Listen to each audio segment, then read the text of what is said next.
This is the CMC Connect Volatility Report. Yesterday's US falling inflation data saw Treasury yields slump and fired another round of enthusiastic support for equities. The US small cap Russell 2000 was the standout in terms of price action for indices, with the underlying advancing 4% off the back of the inflation print before extending those gains into the close. One-day vol stood at 43.6% against 21.41% for the month.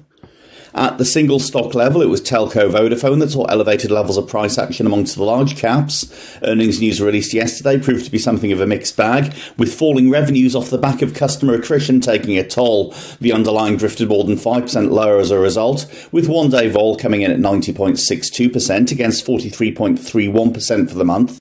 Natural gas prices saw their latest attempt to move higher stall during Tuesday's trade. Expectations are that a draw in reserves will be printed later in the week, but markets seem unwilling to bid the price up too far, with talk of abundant US supply and those warmer weather forecasts weighing. One-day vol on the contract stood at 60.52% against 48.25% for the month.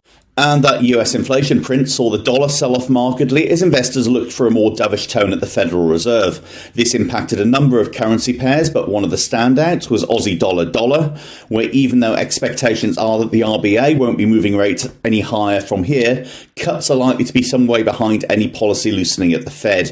One-day vol on AUDUSD came in at 17.3% against 10.24% for the month.